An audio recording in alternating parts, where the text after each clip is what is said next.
క్రీస్తు హృదయ భారాన్ని మోస్తూ అనేక మంది జీవితాల్లో సత్యవాక్య వెలుగును నింపుతూ అనేక మందిని క్రీస్తు వెలుగులోకి నడిపిస్తున్న దైవజనులు, మా ఇన్స్పిరేషన్ అన్నయ్య జోసెఫ్ ఎడ్వర్డ్ గారికి నా ప్రత్యేకమైన వందనాలు.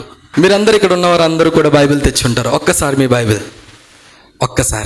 బైబిల్ని ఒక్కసారి చూపించండి. Very good. ఎప్పుడైతే క్రీస్తు రక్షకుడిని అంగీకరించానో, యేసే మోక్షానికి మార్గం అని ఎప్పుడైతే నేను అంగీకరించానో, ఈ బైబిల్ని మోయడానికి కూడా భయపడ్డానండి. నేను చర్చికి వెళ్ళాలంటే ఈ బైబిల్ని నేను ఒక న్యూస్ పేపర్లో మడత పెట్టుకొని, దీనికి ఒక పురుకాస కట్టుకొని, ఫ్యాంటు లోపల పెట్టుకొని దేవుని సన్నిధికి వెళ్ళిన రోజులు ఉన్నాయి. ఆ దినాన్న ఆయన మోసాను కాబట్టి ఈ దినాన్న ఆయన మోస్తూనే ఉన్నాడండి. హల్లెలూయా. ఏ మైక్ పట్టుకొని అయితే మీ ముందు ఆయన సాక్షిగా వాడబడుతున్నానో, ఒకానొక దినాన్న ఇదే మైక్ పట్టుకొని మజీదులో అజా ఇచ్చేవాడిని, ఒక మౌజన్గా. అజా అంటే మీ అందరికీ తెలిసి ఉంటుంది, అది మీకు తెలుసో లేదో తెలియదు. కానీ అజా అనే మాట మీరు ఇక్కడ కొంతమూరులో మజీదులో అల్లాహకు తెస్తూ ఉంటారు. అది ఎలా ఉంటుందంటే,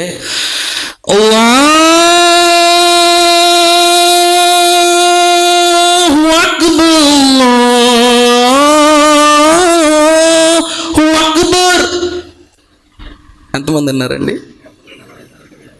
అష్హదు అల్లా ఇలాహ ఇల్లల్లాహ్, అష్హదు అల్లా ఇలాహ ఇల్లల్లాహ్ అని ఒక మజీదులో ఈ అల్లాహకు తెచ్చుకుంటూ సాక్షిగా వాడబడేవాడిని. అల్లాహు అక్బర్, అల్లాహు అక్బర్ అనే మాటకు అర్థం ఏంటంటే, అందరికంటే అన్నిటికంటే గొప్పవాడు అల్లాహు మాత్రమే అని అర్థం. అష్హదు అల్లా ఇలాహ ఇల్లల్లా, అష్హదు అన్న ముహమ్మద రసూలుల్లా. ఈ లోకంలో దేవుని చేత పంపబడిన ప్రవక్త, ఆయన దేవుని చేత ఏర్పాటు చేయబడిన ప్రవక్త అని మేము సాక్ష్యమిస్తున్నాము అని దానికి అర్థం.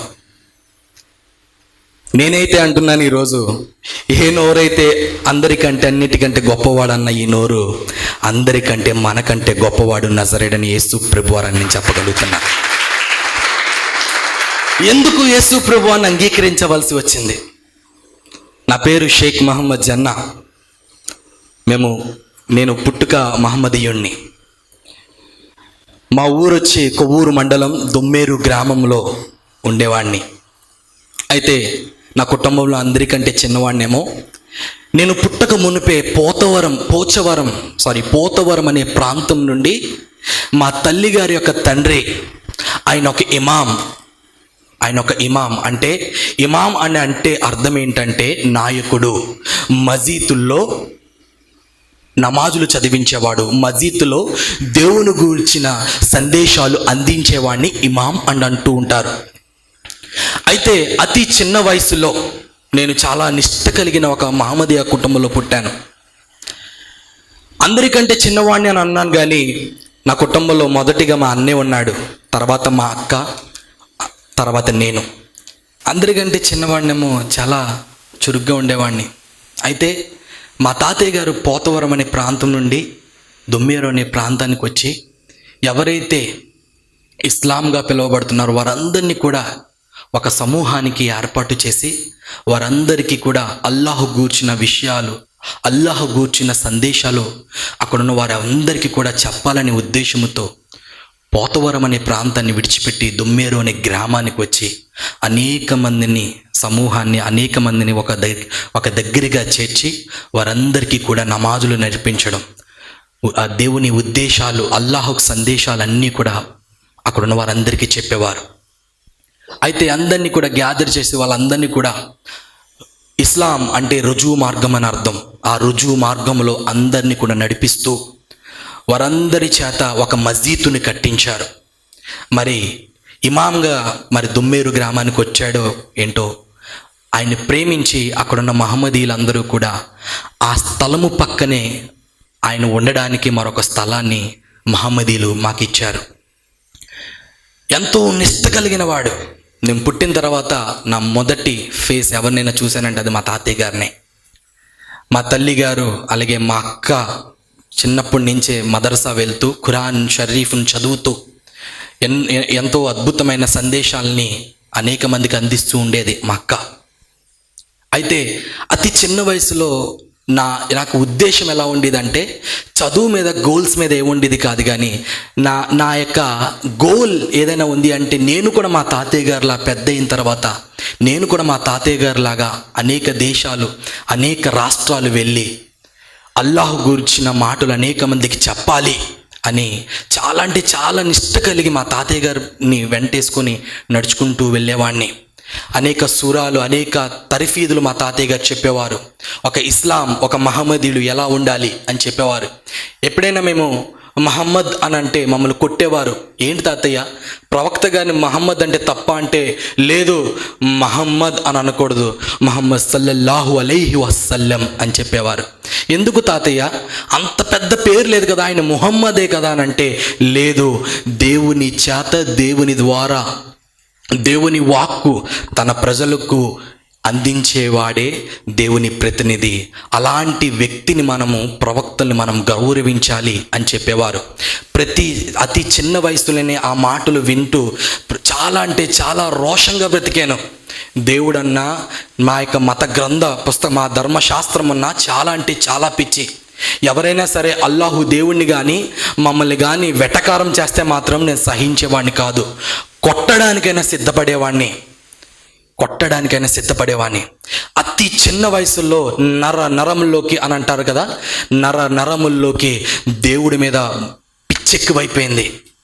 ఎవరికి కనపడినా సరే ఏదో రకంగా వారికి అల్లాహ్ గురించి చెప్పాలి. ఇస్లాం అనే మాటకి రుజువు మార్గం. చచ్చిపోతే అల్లాహు మాత్రమే మోక్షము, ఇస్లాం మాత్రమే రుజువు మార్గం అని అనేక మందికి చెప్పాలి.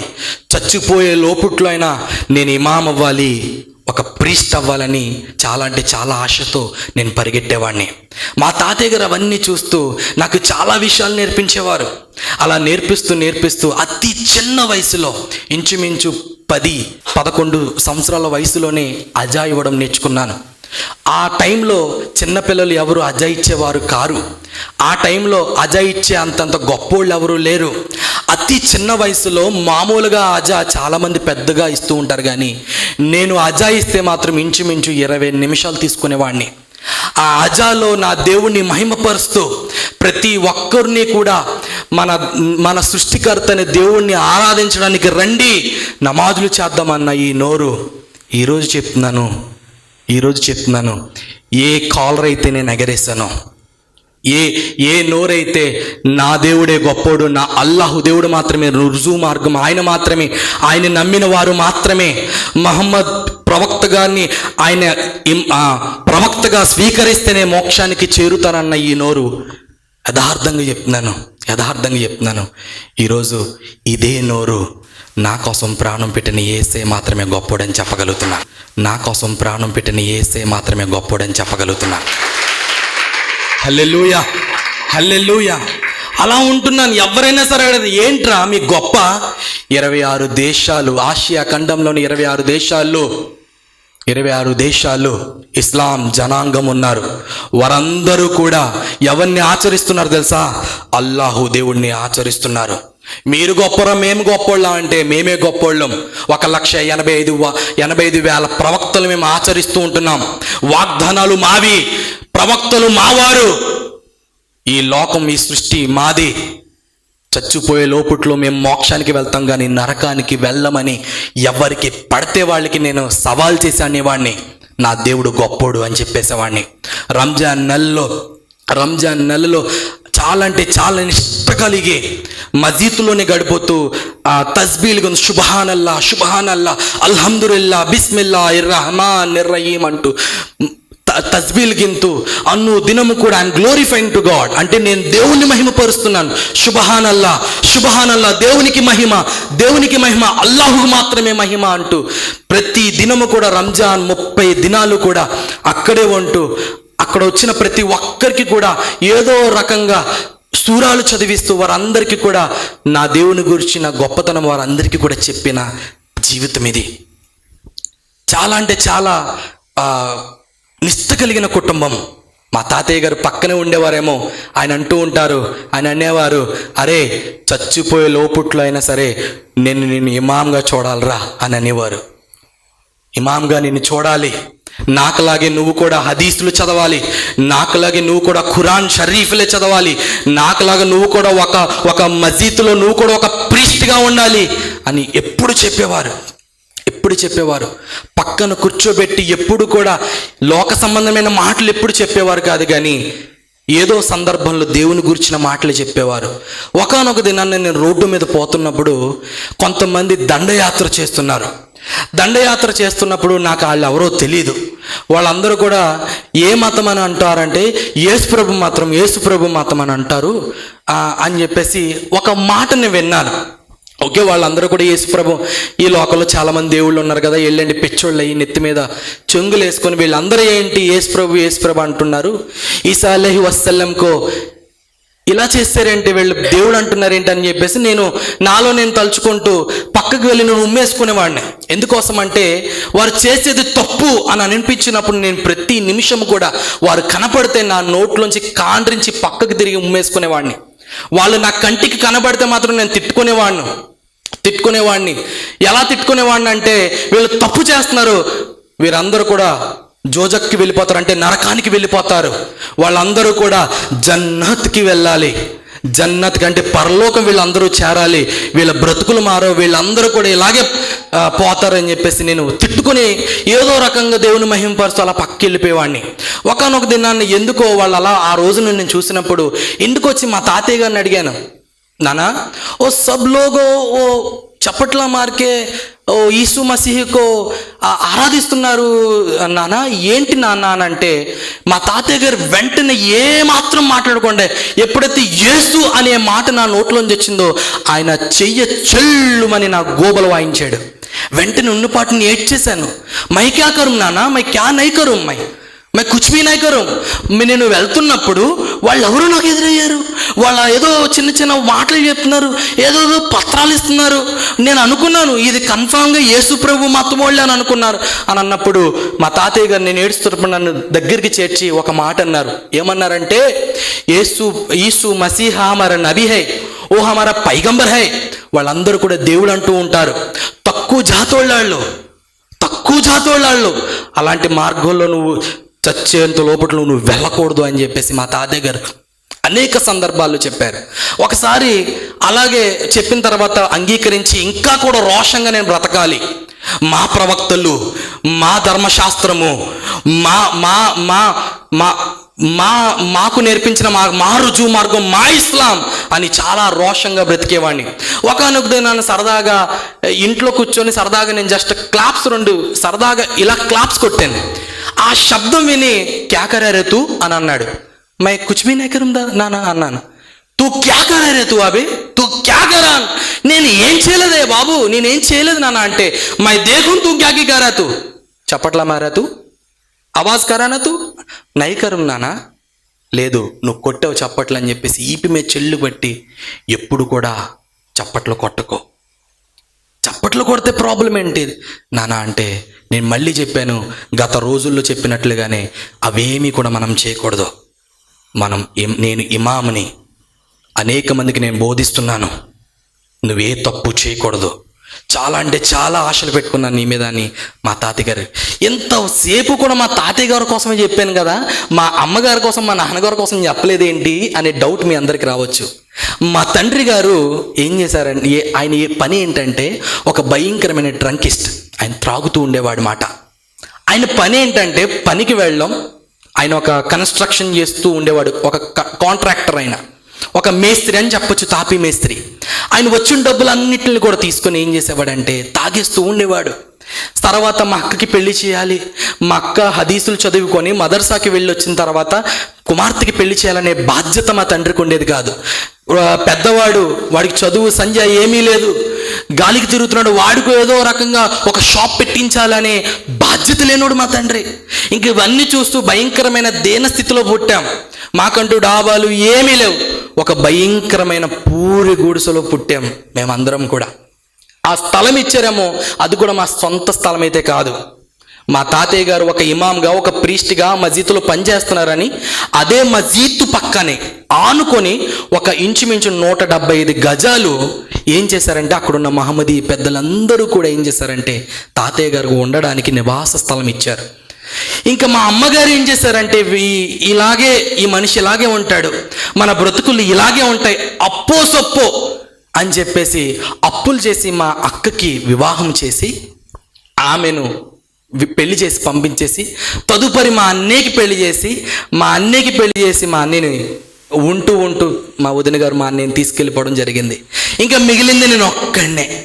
ఇంకా వెళ్తూ నా చెయ్యిని మా తాతయ్య గారు వారి డాడీ అంటే వారి తండ్రి చేతులు పెట్టి, అబ్బా మై యారాతో మై జీనే సక్తుని బహుత్ ఖరజ్దారీ పాల్ హోగు మై కువైట్ చెల్లాతు అని చెప్పేసి మా తాతయ్య గారి చేతిలో నా చెయ్యి పెట్టి అతి చిన్న వయసులో నన్ను విడిచిపెట్టి ఆమె అరబ్ దేశం వెళ్ళిపోయింది. ఎవరు పట్టించుకునేవాళ్ళు లేరు. అప్పట్లో ఇవి కూడా లేవు, టచ్ ఫోన్స్ లేవు, వాట్సాప్లు లేవు, ఫేస్బుక్ లేవు, ఏమీ లేవు. అలాంటి రోజుల్లో నేనేం చేసేవాడిని అంటే ఏదో రకంగా నేను కూడా కష్టపడాలి, ఇంక నాకంటూ ఒక వయసు వస్తుంది, నేనంటూ ఏదో ఒకటి చెయ్యాలని నేను ఒక మెకానిక్ షెడ్లో పనిచేసేవాడిని. 7వ తరగతి చదువుతున్నంతసేపు మా అమ్మగారు నాతో ఉన్నారు.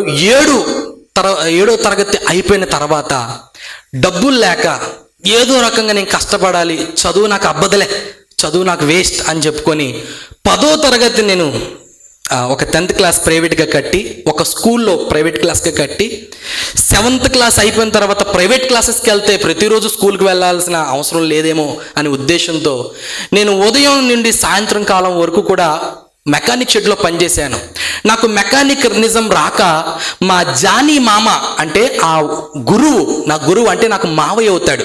నా జానీ మామ ఏం చేశాడంటే, అరే ఏ సబ్ తూ సిక్నెస్ నై సిక్తా, నువ్వు ఇదంతా నీకు రాదు, నీకు చేత కాదు, నువ్వు ఒక పని చేయి, ప్యాచీలు వేస్తున్నాం కాబట్టి ప్యాచీలు వేయడం నేర్చుకో అని చెప్పేసి మా జానీ మామయ్య ఏం చేశాడంటే నాకు బళ్ళకు ప్యాచీలు ఎలా వేయాలో నేర్పించాడు. టైర్లకి నేను ఏం చేసామంటే పంచర్లు వేసేవాడిని. ఏదైనా చిన్న రిపేర్లు నాకు తెలిస్తే రిపేర్లు చేసుకుంటూ మా జానీ మావయ్య గారు ఇచ్చిన డబ్బులు మా తాతయ్య గారు తెచ్చిచ్చేవాడిని. అలాగే పొద్దున్న నుంచి సాయంత్రం దాకా 5 గంటల దాకా మావయ్య కొట్లో పనిచేసి 5 గంటల నుంచి 7:30 వరకు నేను స్కూల్లో ప్రైవేట్ క్లాసెస్కి వెళ్ళి 7:30 దగ్గర నుంచి నేను ఏం చేస్తానంటే హోటల్లో ప్లేట్స్ కడగడానికి వెళ్ళేవాడిని. ఆ రాత్రంతా కూడా కష్టపడేవాడిని. ఎందుకు కష్టపడేవాడిని అంటే నాకంటూ బ్యాంక్ అకౌంట్స్ లేవు. మా తాతయ్య గారికి బ్యాంక్ అకౌంట్ ఉందేమో కానీ మా తల్లి గారు మరి అప్పులు తీర్చాలి కదా, పెళ్లి చేసిన అప్పులు, అన్నయ్య కొరకు చేసిన అప్పులన్నీ కూడా తీర్చాలని మాకు ఏ డబ్బులు పంపించేవారు కాదు. అప్పుడప్పుడు ఏదైనా పంపించేవారు. అంత కష్టంతో ఎలాగైనా పూర్తి చేయాలని ఉద్దేశంతో ఉండేవాడిని. ఈ వ్యవధిలో ఈ కాలంలో నేను చెప్పిన సాక్ష్యంలో మా తాతయ్య గారు ఇమాం నుండి తొలగింపబడ్డారు. ఎందుకు తొలగింపబడ్డారో ఆ విషయాన్ని చెప్తాను. ఆయన రోజుకి ఆయన పరిస్థితి బాగోకోలేక ఆయనే మై నైకర్నా సక్తం, నేను ఇంకా చేయలేను, నాకు ఇంకా ఓపిక లేదు అని చెప్పేసి ఆయనకు తెలిసిన ఆయనే ఇక్బాల్ సాహెబ్ అనే ఒక ఆయనను తీసుకొచ్చి అక్కడ మసీదులో ప్రిస్ట్గా ఆయన చేతుల మీదుగా ఉంచి ఆయన మా తాతయ్య గారు ఏం చేసేవారని అంటే మసీదుకి ఒక పెద్దగా ఒక సలహాదారుడిగా ఉండేవారు. ఈ క్రమంలో ఆయన రోజుకి వయసు మీద పడుతుందేమో చాలా అంటే చాలా నీరసంగా ఉండేవాడు. ప్రతిరోజు కూడా ఏదో రకంగా నడుచుకుంటూ పాక్కుంటూ దేవుని సన్నిధికి అంటే అల్లాహు మందిరానికి అంటే మస్జిద్కి వచ్చేవాడు. ఒకానొక దినాన్న ఏమైందంటే మంచం పడిపోయాడు మా తాతయ్య గారు. లేవలేని స్థితి, మాట్లాడలేని స్థితి. నాకు భయం వేసేసి ఇదేంటి ఉన్నపాటిని ఇట్లా అయిపోయాడేంటి తాతయ్య అని చెప్పేసి నా పద్ధతిలో నేను ఏం చేసామంటే ఫజర్, జొహర్, అస్సర్, మగరీబ్, ఇషా 5 పూటల నమాజ్కి వెళ్తూ ఈ 5 పూటల నమాజ్ యొక్క నా పని ఏంటంటే అజా ఇవ్వడం. ఇదొకటే చేసేవాడిని. ఇలా వెళ్తూ దువా చేస్తూ తాతయ్య గారిని చూస్తే ఇంకా భయంకరమైన పరిస్థితికి వెళ్ళిపోతున్నారని తన పిల్లలైన మా పెద్దమ్మ గారికి అలాగే చిన్న పెద్దమ్మకి ఏదో రకంగా వాళ్ళకి ఇంటిమేట్ ఇచ్చి వాళ్ళకి చెప్పి అమ్మా తాతయ్య గారి పరిస్థితి బాగాలేదని చెప్పిన వెంటనే మా తాతయ్య గారిని చూడడానికి, అంటే వారి తండ్రి గారిని చూడడానికి వీళ్ళిద్దరూ వచ్చేసారు. అంటే మా అమ్మగారికి ఇంకా 2 అక్కలు ఉన్నారు. మా అమ్మగారు మాత్రమే కువైట్ దేశం వెళ్ళారు. వీరిద్దరూ కూడా సక్సెస్ఫుల్ లైఫ్లోనే ఉన్నారు. మేము మాత్రమే దేన స్థితి, చాలా భయంకరమైన స్థితి. ఇంకా అలాంటి పరిస్థితుల్లో వీరిద్దరి పిల్లలు వచ్చి మా తాతయ్య గారిని హాస్పిటల్ తీసుకువెళ్ళారు. చాలా హాస్పిటల్ తిరిగారు, అన్నీ తిరిగారు. 1 నెలంతా కూడా హాస్పిటల్లో పెట్టారు. చివరికి ఇంకా ఆ నెలంతా కూడా తాతయ్య గారిని చూడలేదు. మసీదులోకి వెళ్ళి నేను మసీదులో దువా చేస్తూ అల్లాహ్ మేరే సహారా దేవ్, మేరే నానాకు సహారా దేవ్, మేరే నానాకు ఖాట్ పు హై సో మేరే నానాకు ఉఠావ్ అని చెప్పేసి నేను అలా దువా చేస్తూ అలా అల్లాహ్ దేవుడిని అడుగుతూ ఉండేవాడిని. అలాంటి సందర్భంలో ఒకనొక రోజున, నెల రోజుల అయిపోయిన ఈ వ్యవధిలో ఒక రోజున అంబులెన్స్లో మా తాతయ్య గారిని తీసుకురావడం జరిగింది. అదే రోజు ఫజర్, జోహర్, అస్సర్, మగ్రీబ్ నమాజ్ నేను పూర్తి చేసుకొని నేను ఇంటికి వస్తున్న అస్సర్కి మగ్రీబ్కి మధ్యలో ఇంటికి వస్తున్నప్పుడు అంబులెన్స్ చూసి చాలా టెన్షన్గా వర్రీ అయిపోయి పరుగున లోపలికి వెళ్తే ఆయన ఇంకా బ్రతికే ఉన్నాడు. చుట్టుపక్కల ఉన్న మా పెద్దమ్మలు వీళ్ళందరూ ఏడుస్తున్నారు. ఎందుకు ఏడుస్తున్నావు పెద్దమ్మ అని అడిగితే, అన్ని హాస్పిటల్ తిప్పావరా, ఇంకా లాభం లేదన్నారు, తీసుకెళ్ళిపోమన్నారు అని చెప్పిన వెంటనే నేను కూడా చాలా వర్రీ అయిపోయి చాలా ఏడ్ చేసి కుమిలిపోయిన పరిస్థితి అది. ఏదో రకంగా మా తాతయ్య గారితో మాట్లాడాలని ఆయన తల దగ్గర కూర్చొని, క్యా హువా తుమ్కో, ఏమైంది నీకు, ఇంతవరకు కూడా బాగానే ఉన్నావు కదా, అమ్మ చూస్తే లేదు, ఇంక నీ చేతుల్లో పెట్టింది, నువ్వే లేకపోతే నేను ఎలా ఉండగలను అని చెప్పేసి నేను ఏడుస్తూ మా తాతయ్య గారితో మాట్లాడుతున్నప్పుడు నా నోట్లోంచి వచ్చిన పదం ఏంటంటే అమ్మ అనే మాట వచ్చింది. వెంటనే మా తాతయ్య గారు ఏం చేశారంటే, అరే మీ అమ్మని చూడాలనిపిస్తున్నానని సైకిల్ చేస్తూ చెప్పారు. నేను మర్చిపోయిన మా అమ్మగారికి చెప్పడం. వెంటనే పరుగున మా దగ్గర ఫోన్స్ లేవేమో, ఒక ల్యాండ్ లైన్ ఫోన్ దగ్గరికి వెళ్ళి ఎస్టీడీ బూత్, మీ అందరికీ తెలుసు ఇదే సంఘములో ఒక బ్రదర్, ఆయన పేరు మీ అందరికీ తెలుసు. ఒకసారి ఆయన కోవిడ్తో చనిపోయారు. అన్నయ్యతో తిరిగేవారు. ఆయన పేరు తెలుసా మీకు? నాని గారికి ఒక ఎస్టీడీ బూత్ ఉండేది దొమ్మేరులో. వాళ్ళ అన్నయ్య గారికి ఆయన ఒక ఎస్టీడీ బూత్ నడిపేవారు. వాళ్ళ తమ్ముడు వచ్చి ఆయన పోస్ట్ మ్యాన్, గవర్నమెంట్ ఎంప్లాయ్. 2 పక్కనే ఉండి మాట. నేను వెళ్ళి ఎస్టీడీ బూత్లోకి వెళ్ళి బావా అని పిలిచేవాడిని ఆయన్ని, వాళ్ళ అన్నయ్య గారిని. బావా అమ్మకి ఫోన్ చేయాలి, ఫోన్ కలుపు అంటే ఎస్టీడీ బూత్లోంచి ఫోన్ చేసి మా అమ్మకి కనెక్ట్ అయ్యేదాకా అక్కడే కూర్చొని వెంటనే ఎత్తిన వెంటనే ఎవరు అరబ్ భాషలో మాట్లాడిన వెంటనే షకీలా, మా అమ్మగారి పేరు షకీలా గారికి ఫోన్ ఇవ్వండి, షకీలా గారికి ఫోన్ దేవ్ అని చెప్పేసి నేను భాషలో చెప్పిన వెంటనే గట్టిగా పిలిచి మా అమ్మగారికి వచ్చిన వెంటనే క్యామా క్యారే ఫోన్ కరే క్యామా బోల్ అని అంటే, అమ్మా అది కాదు, నీ తండ్రి చావు బ్రతుకులో ఉన్నాడు, హాస్పిటల్ అంతా తిప్పేశారు, నీకు చెప్పడం మర్చిపోయాను, నా దగ్గర డబ్బులు లేవు, అందుకోసమే ఇదిగో ఇక్కడికి వచ్చి నీకు ఇంటిమేట్ ఇస్తున్నాను, నువ్వు ఎలాగో ఒకటి ఇప్పుడే వచ్చేయాలంటే, అరే వచ్చేయమంటే ఎట్లారా, బాబా చూస్తే లేరు, ఓనర్ చూస్తే లేరు, ఆయనకు ఒక మాట చెప్పాలి కదా అని చెప్పేసి చెప్తే, తూ క్యా కర్తో బి తూ కైసా హోతో బి పర్వాని తూ జల్దీ తూ ఇండియా ఆయానా తూ అని చెప్పాను నేను. సరే ఉండు చెప్తానులే అని చెప్పేసి ఒక 5 నిమిషాలు ఇక్కడే వెయిట్ చేయి, బాబా నమాజ్ కర్తే, నమాజ్ చదువుకుంటున్నారు, ఆయన వచ్చిన వెంటనే నువ్వు అక్కడే ఉండి ఎల్లక నాన్న నేను ఫోన్ చేస్తానని చెప్తే 5 నిమిషాలు 15 నిమిషాలు 20 నిమిషాలు వెయిట్ చేసిన తర్వాత మా అమ్మగారి దగ్గర నుంచి నాకు ఫోన్ వచ్చింది. ఫోన్ వచ్చి, బా ఈయన నన్ను పంపించనంటున్నాడు, బేటా ఏ కామ్కర్, బాస్ బోలేకి బాబా చెప్పారు, డబ్బులు పంపిస్తే ఇంకా పెద్ద హాస్పిటల్ ఉన్నాయి అక్కడ చూపించమను, నేను ఇస్తా, ఇమాం అంటున్నావు కదా నేను ఎక్స్ట్రా ఇస్తా అని చెప్పేసి బాబా మా అమ్మకి చెప్పారంట. మా అమ్మ నాకు చెప్పింది, అమ్మా ఎన్ని లక్షలు పెట్టినా బ్రతకనని చెప్పేశారంటమ్మా అంటే, నైబా తు జాకో, నువ్వు వెళ్ళి మా అమ్మగారికి అక్కకి మా పెద్దక్కకి మా 2వ అక్కకి చెప్పానంటే పరుగున ఫోన్ పెట్టేసి నేను చెప్పాల్సింది చెప్పాలి కాబట్టి పెద్దమ్మ దగ్గరికి వెళ్ళాను. పెద్దమ్మ ఇలా అంటే పెద్దమ్మ, చిన్న పెద్దమ్మ ఇలా అంటే పెద్దమ్మ అని చెప్పి నేను మా తాతయ్య గారి వైపు చూశాను. ఆయన వైపు చూస్తూ చిరునవ్వుతో ప్రాణం విడిచిపెట్టేశాడు. ఆ వ్యవధిలోనే షాక్ అయిపోయాను నేను. షాక్ అయిపోయి చెప్పిన 5 నిమిషాలకి ప్రాణం వదిలేశాడు. ప్రాణం వదిలేసిన వెంటనే చాలా అంటే జోహర్ నమాజ్ అయిన తర్వాత ప్రాణం విడిచిపెట్టాడు, చనిపోయారు ఆయన.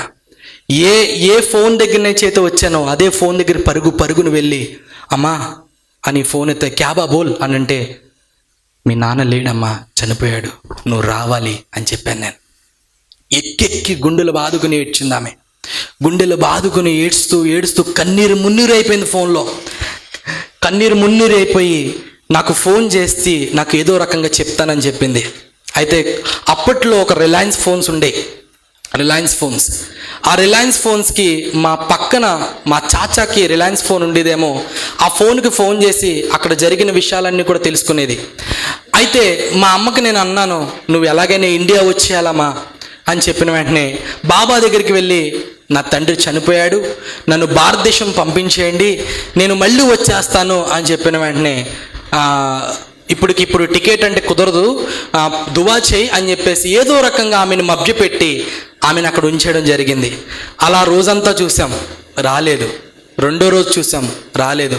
ఎట్టకేలకు ఇంకా అలా ఉంచకూడదు అని చెప్పేసి హాస్పిటల్ని తీసుకొచ్చిన ఆ వ్యక్తిని అలా ఉంచకూడదు అని చెప్పేసి భూస్థాపన చేస్తాం. భూస్థాపన చేసిన తర్వాత మా అమ్మగారికి నేను ఫోన్ చేసి నా బాధ అంతా చెప్పాలని ఆశపడ్డాను. ఫోన్ చేసుకోవడానికి ఎస్టీడీ బూత్కి వెళ్ళి అమ్మా అని చెప్పి చెప్పడానికి ఫోన్ చేస్తుంటే ఫోన్ లిఫ్ట్ చేయడం లేదు. 2 గంటలు ఫోన్ చేశాను, లిఫ్ట్ చేయలేదు. ఆ రోజంతా ఫోన్ చేశాను, లిఫ్ట్ చేయలే. రెండో రోజు ఫోన్ చేశాను, లిఫ్ట్ చేయలేదు. మూడో రోజు ఫోన్ చేశా, లిఫ్ట్ చేయలే. 4వ రోజు ఫోన్ చేశా, లిఫ్ట్ చేయలేదు. 5వ రోజు ఫోన్ చేశాను, లిఫ్ట్ చేయలేదు. నెల అయిపోయింది, ఫోన్ లేదు. చేస్తూనే ఉన్నాం, లేదు. 2వ నెల వచ్చేసింది, ఫోన్ లిఫ్ట్ చేయలేదు. ఈ 2 నెలలు కూడా మా అమ్మ కోసం ఆలోచన పెట్టేసుకున్నాను. ఆమెకి ఏమైపోయింది? ఆ బరియలంతా అయ్యేంత వరకు కూడా మాట్లాడింది కదా, తనకి ఏమైంది? అసలు ఆమె ఉన్నదా, చచ్చిపోయిందా, ఏమైంది అనే టెన్షన్ నాలో ఒత్తిడి ఎక్కువైపోయింది. నాకు నేను డిప్రెషన్కి వెళ్ళిపోతూ మస్జిద్లోనే గడుపుతూ మస్జిద్లోనే ఉంటూ ఏడుస్తూ నా పని నేను చేసుకుంటూ దువా అడుగుతున్నాను. అలా మీరు అమ్మ కిదర్ హై అని చెప్పేసి దువాలు అడుగుతున్నాను, కానీ ఏ దువాలు కూడా పనిచేయలే. ఒక రోజున ఏడుస్తూ అలాగ బాధతోనే, అరే పబ్లిక్ ఎగ్జామ్స్ దగ్గరికి వస్తున్నాయి కదా అని చెప్పేసి ఒక గురువు గారు నాకు ఫోన్ చేసి నన్ను కలిసి చెప్పిన వెంటనే, సార్ వచ్చేస్తాను సార్, రేపటి నుంచి వచ్చేస్తాను సార్ అని చెప్పేసి ఇంకా పని మానేసి మెకానిక్సిజం మానేసి ఇంకా చదువు మీద దృష్టి పెట్టడం. చదువుతున్నప్పుడు చాలా ఏడుస్తుండేవాడిని. అయితే అలా చదువుతున్న సందర్భంలో ఆ స్కూల్ కరస్పాండెడ్ అంటే ఆ స్కూల్ యజమాని ఆయన ఒక దైవజనుడు. ఆయన పేరు కె రవికుమార్ గారు, దొమ్మేరు గ్రామం. ఆయనకు ఒక స్కూల్ ఉన్నది. ఆ స్కూల్లో నేను చదువుకుంటున్నప్పుడు నా దగ్గరికి వచ్చి, ఎరా జన్నా ఏంటి అట్లా ఉన్నావు, ఏమైంది నీకు, డల్గా ఉన్నావేంటి అని అంటే, లేదు సార్ చెప్పాలనుకున్నాను కానీ చెప్పలేకపోతున్నాను. నా తల్లి ఇలాంటి ప్రాబ్లంలో ఉందేమో సార్, 2 నెలల నుంచి ఫోన్ వస్తలేదంటే నీ తల్లి ఏం పని చేస్తుంది ఏంటో అని అంటారేమో, గాసిప్ వస్తుందేమో, ఏదో ఒక చెడు మాటలు అనుకుంటారేమో అని చెప్పేసి ఆ బాధ అంతా కూడా నాలో పెట్టుకొని మా తాతయ్య గారు గుర్తొస్తున్నారు సార్ అని చెప్పేసి చెప్పాను. అలా 2 సార్లు అడిగారు.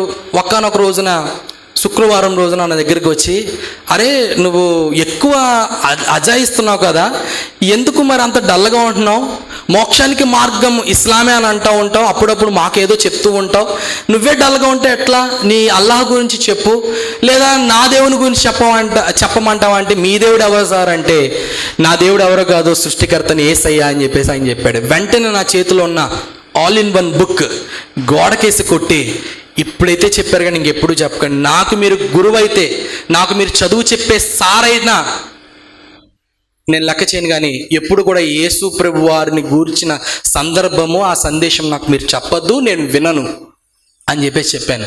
అరే అంత సీరియస్ అయిపోతున్నావేంట్రా, నీ దేవుడి కోసం నువ్వు చెప్పినప్పుడు మేము వింటున్నాం, మా దేవుడి కోసం చెప్పినప్పుడు నువ్వు వినొచ్చు కదా అంటే, సార్ నాకు ఇంట్రెస్ట్ లేదు సార్ 26 దేశాలు ఇస్లాం దేశాలుగా పిలువబడుతున్నాయి. 1,85,000 మంది ప్రవక్తలు కలిగిన ప్రవక్తలను ఆచరించే జనాంగం మేము. మాకు చెప్తున్నారేంటి సార్ మీరు? సార్ చచ్చిపోయే లోపట్లో మీరు అల్లాహు దేవుణ్ణి మీరు నమ్మితే మీకు మోక్షానికి మార్గం అల్లాహు మాత్రమే. నేను ఆయనకి చెప్పేవాడిని, ఆయన నాకు చెప్పేవాడు. అలా డిస్కషన్స్ అయ్యి ఆ రోజంతా అయిపోయింది.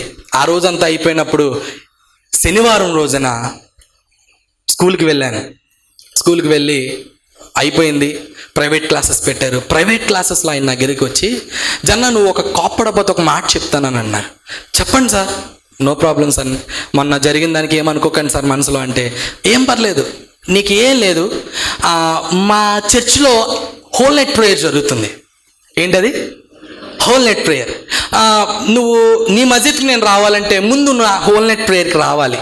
అంటే మా చర్చ్ ఎప్పుడు చూడలేదు కదా, నువ్వు రా అని అంటే, ఏంటి సార్ అత్తమాటలు ఏసే పిచ్చి పట్టుకుందేంటి సార్? రోడ్ల మీద కనపడే వాళ్ళకి కరపత్రికలు, రోడ్డు మీదకి వెళ్ళేవాడికి ఏసే కోసం ఎంత డిస్టర్బెన్స్ చేస్తున్నారు తెలుసా మీరు అని చెప్పేసి ఆయనకి నేను వెంటనే తరఫీ తీసి, సార్ ఏదైనప్పటికీ నేను వస్తాను సార్. అసలు దేవుడు దేవుడు అంటున్నారేంటి సార్? నేను వస్తాను సార్, అసలు మీరు చేసే ఆరాధన ఏంటో చూస్తాను సార్ అని చెప్పేసి నా నెత్తి మీద ఉన్న టోపీని తీయలేదు, నా పైజామాని నేను మార్చుకోలేదు. త్వరగా నేను నా యొక్క ప్రైవేట్ క్లాస్ ముగించుకొని మా డాడీ పని నుంచి వచ్చిన తర్వాత, డాడీ నేను ప్రైవేట్ క్లాసులకి వెళ్తున్నాను, నువ్వు భోజనం చేసి పడుకో అని చెప్పేసి నేనేం చేశానంటే చర్చికి వెళ్ళాను. చర్చికి వెళ్ళి లోపల కూర్చోలేదు, కానీ నేను మసీదులోకి వెళ్తున్నప్పుడు, నమాజ్కి వెళ్తున్నప్పుడు నేను వజూ చేసుకునేవాడిని. అంటే ముఖాలు చేతులు వజూ చేసుకొని నేను మసీదులోకి వెళ్తాను. అలాగే కడుక్కోవడం మేము శుభ్రంగా కడుక్కొని వజూ చేసుకొని మసీదులోకి వెళ్ళేవాళ్ళం. అలాగే నేను ఆ చర్చిని చూసినప్పుడు నేను ఎలా పడతా అలా వెళ్ళకూడదు, వీళ్ళకంటే క్రమశిక్షణ లేని వాళ్ళు వీళ్ళు వెళ్ళినట్టుగా నేను వెళ్ళకూడదు అని చెప్పేసి నేను కూడా అక్కడ డ్రమ్ము కనబడితే నేను వజూ చేసుకొని, నెత్తి మీద టోపీ అయితే తీయలేదు, కానీ అలా వెళ్ళి లోపలికైతే నేను రాను సార్.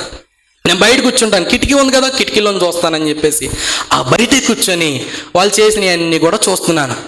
అలా చేస్తూ ఒక్క క్షణాన్ని అందరూ కూడా నిలబడి ఈ ఆరాధన చేద్దాం రండి అని చెప్పేసి సేవకుడు ఆరాధన చేస్తున్నప్పుడు ఇక్కడున్న జన సమూహం అంతా కూడా ఎక్కెక్కేడుస్తుంది.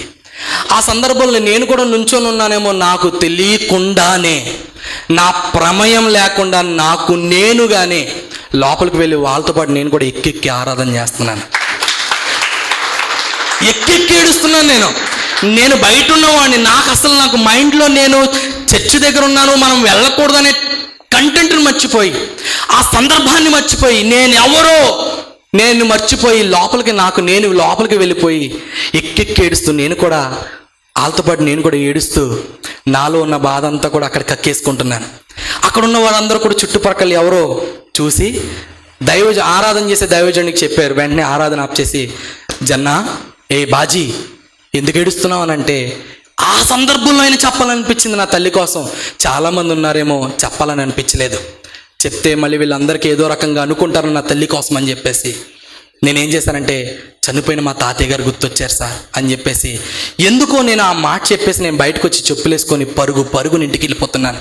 నేనేదో తప్పు చేశాను, నేనేదో పాపం చేశాను అని చెప్పేసి నాలో నేను ఎక్కెక్కి దేవుని దగ్గర మొరపెట్టుకుంటూ తప్పు చేశానని చెప్పేసి ఇంటికి వెళ్ళిపోయి తలుపు కొట్టిన వెంటనే మా నాన్నగారు తలుపు తీశారు. అంటే మా డాడీ తలుపు తీశారు. ఎంతసేపు ఎక్కడికి వెళ్ళావురా నువ్వు? ఏంటి అర్ధరాత్రులు కూడా నీకు ప్రైవేట్ క్లాసెస్ ఉంటాయా? టైం ఎంత అయింది? 12 అయింది. ఇంతవరకు ఎక్కడ ఉన్నావు నువ్వు? నాన్న, చదువు కోసం నీకు తెలియదు, నేను టాప్ ర్యాంకర్ అయిపోవాలి. ఏంటి అంటే తాగేస్తున్నాడు కదా, ఏదో రకంగా చెప్పాలి అని చెప్పేసి నువ్వు లోపల రాగు, ఎక్కడెక్కడో తిరిగేసావు, నువ్వు ఆ పక్క గదిలో పడుకో అంటే మా గుడిసికి 4 గదులు ఉండేవి. ఆ గదుల్లో ఒక గదిలో నన్ను పడుకోమన్నాడు. సరే ఇంక ఈయనతో నేను డిస్కషన్ పెట్టుకుంటే నన్ను కొట్టేస్తాడమ్మోయ్ అని చెప్పేసి నేనేం చేశానంటే, ఆ పక్క గదిలోకి వెళ్ళి గెడ పెట్టుకొని తస్బీ చేస్తూ శుభహానల్లా అని తస్బీ చేసుకుంటూ నేను దువా చేస్తాను అనమాట. దువా చేసి ఇలా ఏమంటున్నానంటే, తప్పు అయిపోయింది అల్లా, నేను తప్పు చేశాను, వాళ్ళు ఏదో ఆహ్వానించారు కాబట్టి వెళ్ళాను, ఆయన కూడా మన మస్జిద్కి తీసుకొస్తాను అని చెప్పేసి నేను ఆయన దగ్గర క్షమాపణ వేడుకొని నేనేం చేశానంటే మంచం మీద పడుకుంటున్నాను. టైం అయిపోయిందని చెప్పేసి పడుకున్నాను. ఇంచుమించు 12:30కి ఆ అరగంట వ్యవధిలో చాలా అలసిపోయానేమో అలా పడుకుంటున్న సందర్భంలో లేచి ప్రార్థన చేయి అనే శబ్దం వినపడింది. ఉలిక్కిపడ్డాను ఒకేసారి. బాబు ఇదేంటిది, ఇదేం మాట, లేచి ప్రార్థన చేయి, నేను ఏదో చేస్తాను, నా మీద ఏదో ఇబ్లీష్, నా మీద ఏదో నన్ను ఏదో దయ్యం వెంబడిస్తుందని చెప్పేసి మళ్ళీ బయటికి వెళ్ళి వజూ చేసుకొని చేతులు ముఖాళ్ళు కాళ్ళు అన్నీ కడుక్కొని లోపలికి వచ్చి మళ్ళీ తస్బీహ్ అనుకుంటున్నాను. సుబ్హానల్లా అల్హమ్దులిల్లా, సుబ్హానల్లా అల్హమ్దులిల్లా అని చెప్పేసి అల్లాహ్ నీకే మహిమ కలుగును గాక, అల్లాహ్ నీకే మహిమ కలుగును గాక, అల్లాహ్ నీకే మహిమ కలుగును గాక అని చెప్పేసి మళ్ళీ తస్బీని గిన్ని ఒక 100 టైమ్స్ కనుక్కొని ముద్దు పెట్టుకొని మళ్ళీ పక్కన పెట్టి మళ్ళీ పడుకుంటున్నాను. మళ్ళీ పడుకుంటుంటే మూడోసారి అనిపించింది, నిన్నే లేచి ప్రార్థన చేయి అనే మాట. ఉన్న పాటను ఉలిక్కిపడి నేనెవరో నేను తెలుసుకొని ఎస్ ఇది ఆయనే అని చెప్పేసి ఉన్న పాటున లేచి ఆ మంచం కాళ్ళు పట్టుకొని ఎక్కేడుస్తూ ప్రార్థన చేస్తున్నాను. ఎలాంటి ప్రార్థన తెలుసా? ఇదిగో ఈ లోకమంతా కూడా నేను దేవుడు అంటుంది, ఇది నువ్వే అని నాకు తెలుసు, ఇది నువ్వే అని నాకు తెలుసు. యేసయ్యా, నా తల్లి ఏ పరిస్థితిలో ఉందో నాకు తెలియదయ్యా. 2 నెలలు అయిపోయింది, తను ఉందా, చచ్చిందా, బ్రతుకుందా, అసలు తను ఏమైపోయింది, ఆచూకు తెలియని పరిస్థితి. నీవే దేవుడు అయితే నా తల్లి స్వరాన్ని నేను వినాలని ఆశపడుతున్నానయ్యా.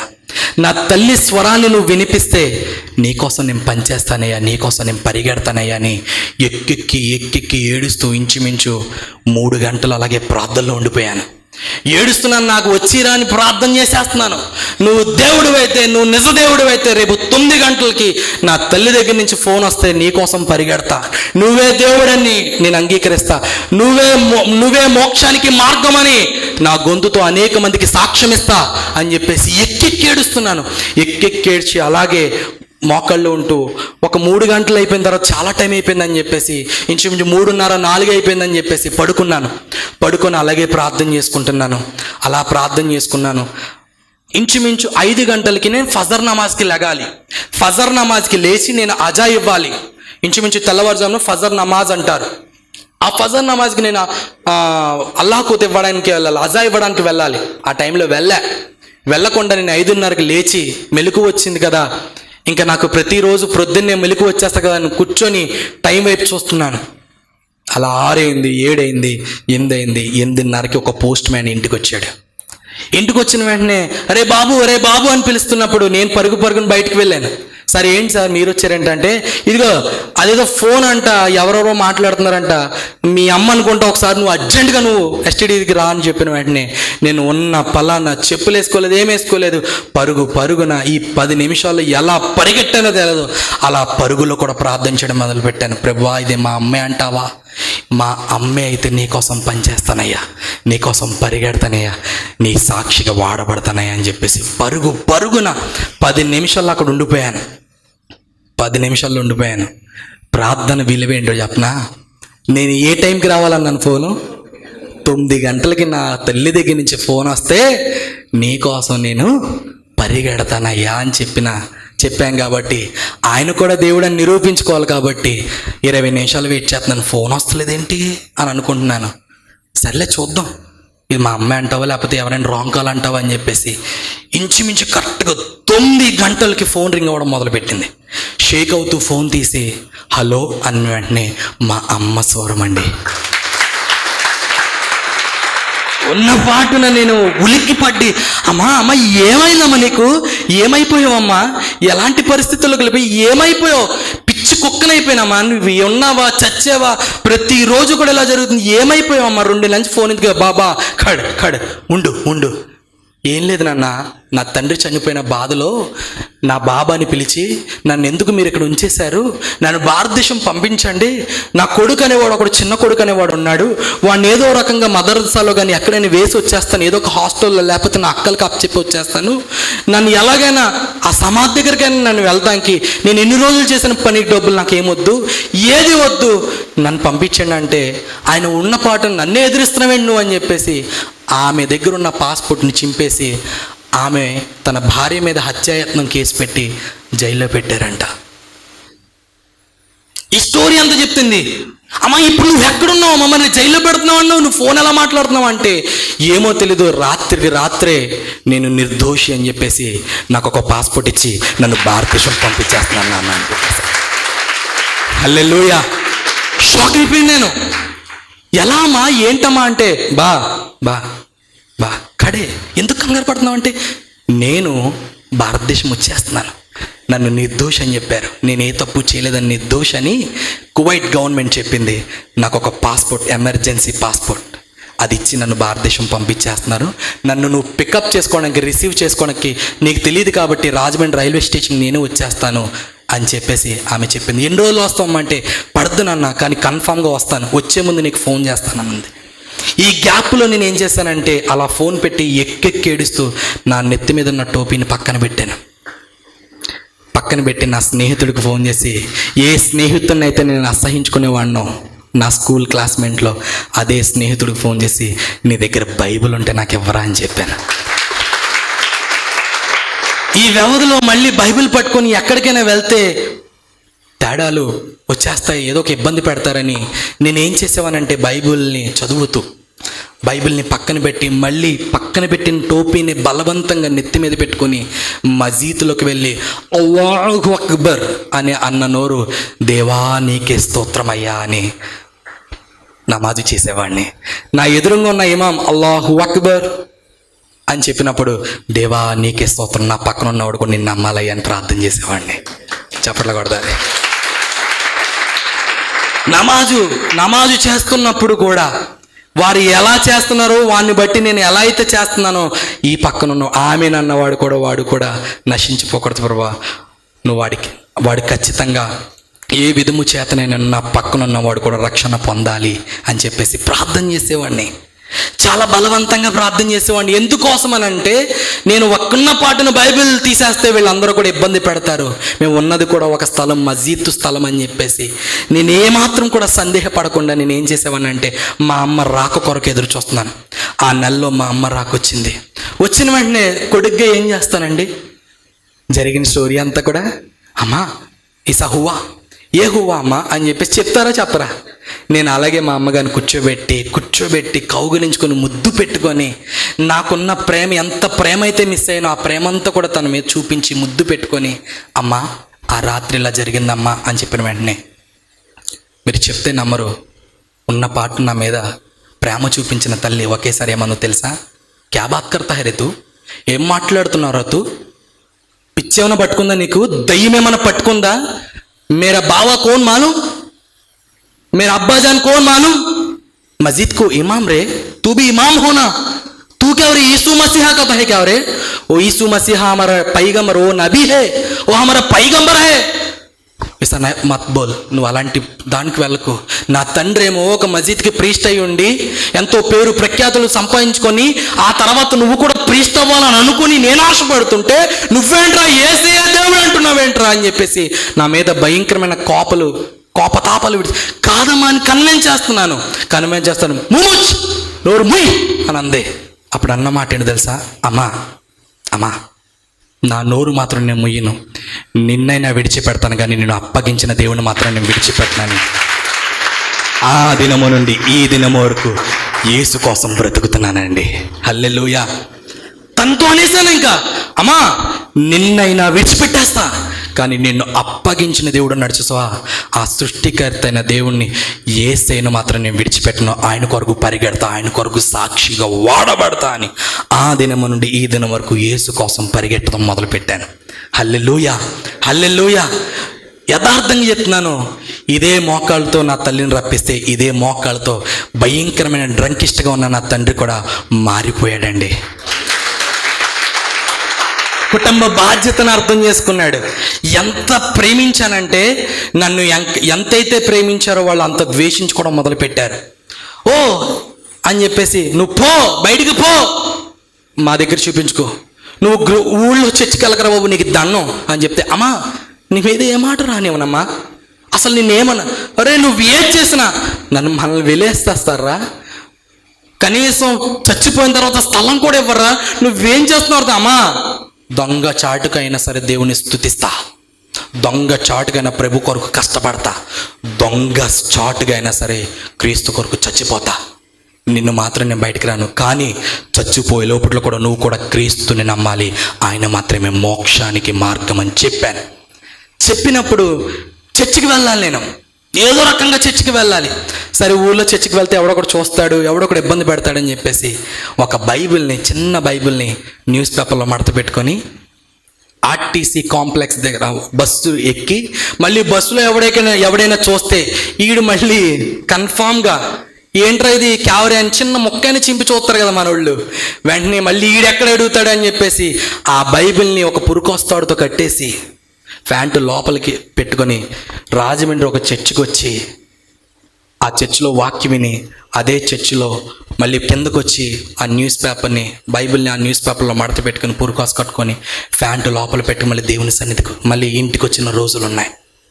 ఆ దినాన్ని ఆయన మోసానేమో, ఈరోజు ఆయన మోస్తూనే ఉన్నాడండి. ఎట్టకేలకు ఊరు అల్లరైపోయింది. చాటింగ్, అరే ఇమాం గారు మనవడు ఉన్నాడు కదా షేక్ జన్నా, ఆడేరా అజయ్ ఇచ్చేవాడు కదా, సూపర్గా ఇచ్చేవాడు కదా, ఆడు నల్ల పుస్తకాన్ని పట్టేసుకున్నాడంట, అమ్ముడిపోయాడంట, అయిపోయింది ఆడి జీవితం. ఆడెక్కడ దొరికాడు రా బాబు, ఇమాం గారు మనవడు, మనకే అంత అదృష్టం లేదు, మనమైనా బాగుండేమో అని చెప్పేసి నా మీద భయంకరమైన ప్రశ్నలు, భయంకరమైన ఇబ్బందులు. ఇంట్లో ఉన్న నన్ను బయటికి తీసుకొచ్చి లాక్కొచ్చి షర్ట్ కాలర్ పట్టుకొని లాక్కొచ్చి మసీదులోకి ఈడ్చుకుని వెళ్ళి కూర్చోబెట్టి క్యా కర్తా హై రే హామీ అని చెప్పేసి గెడ్డాలు పెంచుకున్న పెద్ద ఇమాములు, పేష్మాములు అందరూ కూడా వచ్చి కూర్చోబెట్టి ఏం చేస్తున్నావురా అని అంటే వాళ్ళకి నేను ఏమాత్రం కూడా ఎదురు తిరగకుండా నేను ఒకటే అన్నాను, ఇస్లాం అనే మాటకి రుజువు మార్గం, నిజమైన ఇస్లాం మార్గం ఏంటో తెలుసా? యేసుని నమ్మిన వాడి నిజమైన ఇస్లాం మార్గం అని చెప్పాను. నన్ను కొట్టారు, తిట్టారు, ఉమ్మూసారు, వెలివేయబడ్డా. మీరు కాదు వెలివేయడం, నేనే మిమ్మల్ని వెలేస్తా అని చెప్పేశాను. హల్లెలూయా. బయటకు వచ్చేసాను. నా మీద కళ్ళబుల్లి కథలు చెప్పేశారు. నేను ఒకటే చెప్పాను, ఆడు నల్ల పుస్తకాన్ని మోస్తున్నాడు రా అంటే నేను ఒకటే అన్నాను, ఎస్ నల్ల పుస్తకాన్ని మోస్తున్నాను. నల్ల పుస్తకాన్ని మోస్తున్నప్పుడు దేవుడి దగ్గరికి వచ్చినప్పుడు ఈ నలుపే కదండి, ఈ నలుపు జీవితంతో కదండి మన దేవుడి దగ్గరికి వచ్చింది. వారికి నేను ఏ స్టేట్మెంట్ ఇచ్చాను తెలుసు? నా ఫ్రెండ్ ఆరీఫ్ అని ఒకడు ఉన్నాడు, ఆరీఫ్ అలాగే పాషి అని ఇద్దరు నా ఫ్రెండ్స్ ఉంటారు, వాళ్ళు ఎప్పుడు కూడా నా పక్కన ఉండేవారు. క్యారే అది నల్ల పుస్తకం అంట కదరా, ఆ నల్ల పుస్తకానికి నువ్వు ఆ నల్ల పుస్తకాన్నే మోస్తున్నావు అంటే నేను వాడికి నిజంగా అన్నాను, నేను నల్లటి పుస్తకాన్నే మోస్తున్నాను రా, ఈ నల్లటి పుస్తకమే నా జీవితాన్ని మార్చిందిరా, ఈ నల్లటి పుస్తకాన్ని నా బ్రతుకును మార్చిందిరా, ఈ నల్లటి పుస్తకమే నా పాపాన్ని చూపించిందిరా అని చెప్పా. ఒక్కసారి దీన్ని పట్టుకున్నవాడు, దీన్ని వదిలిపెట్టినోడు ఈ ప్రపంచంలో కాదు, ఈ ప్రపంచ నలుమూలలో లేడు అని చెప్పి వారికి సాక్ష్యం ఇచ్చాను. చెప్పాను నేను, ఈ నలుపు రంగును చూస్తున్నప్పుడు, నలుపు అట్టను చూస్తున్నప్పుడు మన పాపానికి సూచన ఇది. బైబిల్ కూడా మనకు సాక్ష్యం ఇస్తుంది. ఏమిస్తుంది తెలుసా? బాబు ఊపుకుంటూ వచ్చి బైబిల్ పట్టేసుకున్నావు, నువ్వు వచ్చినప్పుడు నల్లటి జీవితంతో వచ్చావు, నలుపు రంగుతో వచ్చావు, చీకటి ప్రభావంతో వచ్చావు, చీకటి బ్రతుకుతో వచ్చావు. దీన్ని తెరుస్తున్నప్పుడే నీ జీవితం మారుతుందని నువ్వు మర్చిపోకని ఈ బైబిల్ రంగు, ఈ బైబిల్ మనకి సాక్ష్యం ఇస్తుంది. గట్టిగా చెప్పకూడదారా? హల్లెలూయా. అలా అయిపోయింది. చాలా అంటే చాలా భయంకరమైన శోధనలకు వెళ్ళిపోయాను. నా మీద భయంకరమైన పుకార్లు వెలివేస్తారు. ఆడు ఇంట్లో ఉంటే మాత్రం మిమ్మల్ని కూడా ఖాళీ చేస్తానన్నారు. మీకు ఒక మాట చెప్పు, చచ్చిపోతూ మా తాతయ్య గారు కోట్లు వేసాడంట. ఇది నాకు కూడా తెలీదు. కోట్లు వేసి ఏమైంది ఏంటో మేము విన్నాం. ఆ మాట ఏంటంటే ఆయన మాకు తెలియకుండానే ఆ మహమ్మదీయ పెద్దలు ఎవరైతే ఆ స్థలం ఇచ్చారో, నీ ఇమాం పని అయిపోయింది కదా, నువ్వు ఖాళీ చేసి వెళ్ళిపో అని చెప్పేసి గొడవ పెట్టారంట. మాకు తెలియకుండానే, మా అమ్మగారు లేరు, ఎవరు లేరు, ఆయన ఏం చేశారంటే కోట్లు వేసారంట. కోట్లు వేస్తే కోర్టులో ఇంచుమించు 10 నెలలకే ఆయన వెళ్ళడానికి లేదు, ఆ స్థలం ఆయనకి మాత్రమే సొంతమని కోర్టు కూడా స్టే ఆర్డర్ ఇచ్చిందంట. వెంటనే మేము మమ్మల్ని వెళ్ళిపో అన్న నోర్లు కూడా వీళ్ళకి వెళ్ళే హక్కు కూడా లేదు. ఎందుకోసం అంటే కోర్టు ఆల్రెడీ ఓఎస్ నెంబర్తో సహా వీరు ఈ స్థలము వీరిదే అని చెప్పేసి కోర్టు స్టే ఆర్డర్ ఇచ్చేసి వారి కేసును కొట్టేసి మా కేసును గెలిపించింది. నేను అనుకున్నాను, నా కోసమే యేసయ్య ఇదంతా చేశాడేమో అనుకున్నాను. నేనైనా బయటకు వచ్చేసానేమో. బయటకు వచ్చేసిన తర్వాత చాలామంది పరిచర్లో వాడుకున్నాను. పరిచర్లో ఉంటూ అనేక సందర్భాల్లో అనేక చోట్లకి వెళ్ళాను. ఈ రాజమండ్రి ప్రాంతంలో లాలా చెరువు మక్బుల్ గారి చర్చికి వెళ్ళేవాడిని. మీ అందరికీ తెలిసి ఉండొచ్చు. ఆయన చర్చికి వెళ్తూ ఆయన కూడా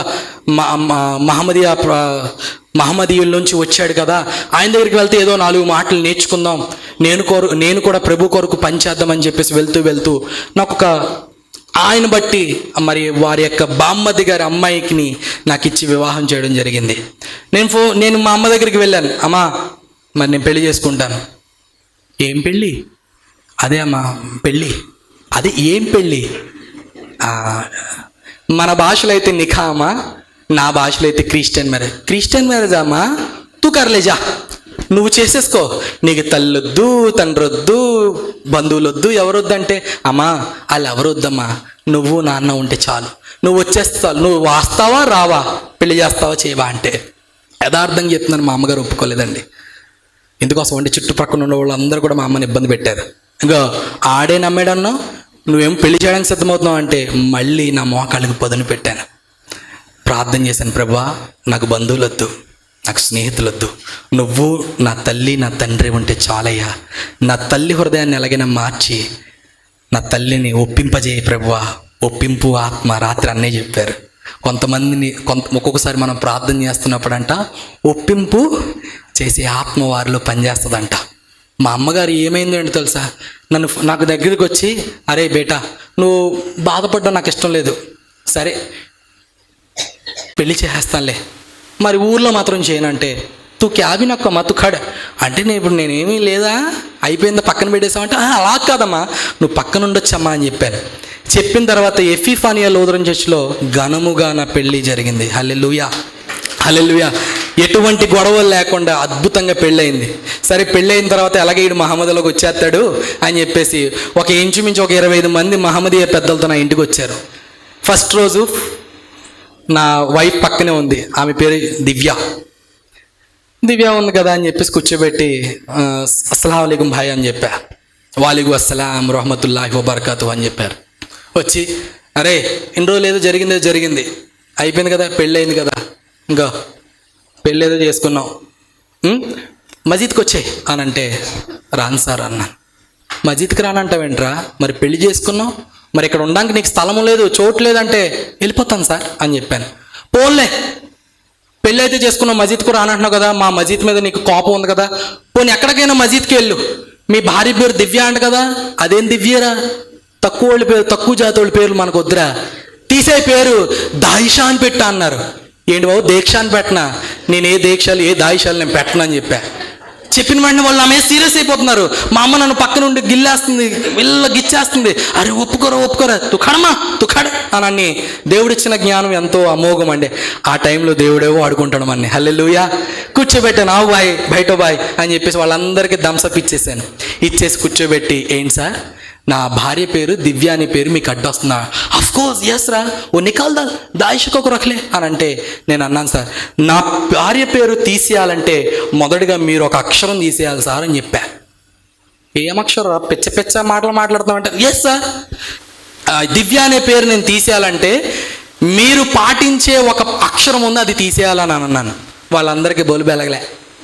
ఏంట్రా చెప్పు, తీసేసుకుంటాం చెప్పు, నువ్వు మారదాంగా తీసేసుకుంటావు అంటే, అప్పుడు అన్నమాట ఏంటంటే, మన ఖురాన్ పేరేంటి అని అంటే దివ్య ఖురాన్, ఆ పై మాట దివ్య అని తీసేసి ఖురాన్ అని పెట్టుకో అంటే, వెంటనే ఉన్న పాటునే ఒకడు హజరత్ ఏం చేశాడంటే వెనకాల కుర్చీని ఇలా తన్ని, అరే హరామీరే ఇస్కో జోరుకో బార్కో టకల్లాలో బయటికి తోసండి, వీడు హరామీయుడు, వీడు పాపాత్ముడు, దేవుని గ్రంథానికే వీడు పేరు పెడతాడంటే వీడు మామూలుడు కాదు వీడు అని చెప్పేసి నన్ను భయంకరమైన మాటల దాడి చేత నన్ను ఇబ్బంది పెట్టి, నేను నా భార్య ఎలాగైనా సరే వాళ్ళ మీద ప్రార్థన అనే గొడవ వారి మీద చేస్తూనే అక్కడ ఉంటూ ఇంకా కూడా ఇబ్బందులు ఎక్కువైపోతున్నాయని నా భార్య కడుపుతో ఉండగానే నా భార్యను కొవ్వూరు తీసుకొచ్చి కొవ్వూరులో మేము ఉండడం మొదలుపెట్టాం.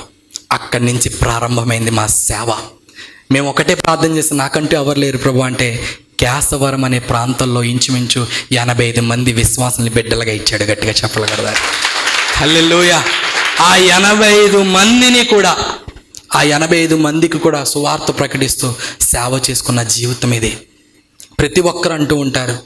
ఈరోజు మీ అందరికీ చివరికి ఒక మాట చెప్తున్నాను, చాలా పెద్ద టైం తీసేసుకున్నాను, నన్ను క్షమించండి. మీ అందరికి ఒక మాట చెప్తున్నాను. 70 సంవత్సరాలు 60 సంవత్సరాలు నేను దేవుణ్ణి అని చెప్పుకున్నవాడు భారతదేశం దాటలేదండి. కానీ 33.5 సంవత్సరాల్లో వయసు గల యేసయ్య ఈ ప్రపంచాన్ని షేక్ చేసి పాడేశాడు. గట్టిగా చెప్పకూడదా? హల్లెలూయా. నేను బాబాని నేను దేవుణ్ణి అన్నవాడు భారతదేశం కూడా దాటలేకపోయాడు. పక్క రాష్ట్రం వాడికి, పక్క దేశం వాడికి వీడు దేవుడా కాదో తెలదు, మన దేశంలో తప్ప. కానీ 33.5 సంవత్సరాలు విశిష్టమైన సేవను ఈ యొక్క ప్రపంచంలో ఆయన నల్ల మూలలకు వెళ్తూ, చచ్చినోళ్ళు లేపుతూ, మోగవారు కూడా మాట్లాడగలిగే శక్తివంతమైన దేవుడు 33.5 సంవత్సరాలు, ఎక్కువ టైం తీసుకోలేదైనా 33.5 సంవత్సరాలు ఈయన జీవించి ఈ ప్రపంచాన్ని షేక్ చేసి పాడేశాడు. నేను చాలామందికి అన్నాను, వారందరూ అన్నారు, ముస్లిమ్స్ పెద్దలు చివరి క్వశ్చన్ నా జీవితంలోకి వచ్చింది ఏంటో తెలుసా? ఒరే నువ్వు దేవుడని నువ్వు ఎలా నిరూపిస్తావురా అంటే నేను ఒకటే అన్నాను, నీ దగ్గర డబ్బులు ఉన్నాయా అన్నాను. ఉన్నాయన్నాడు.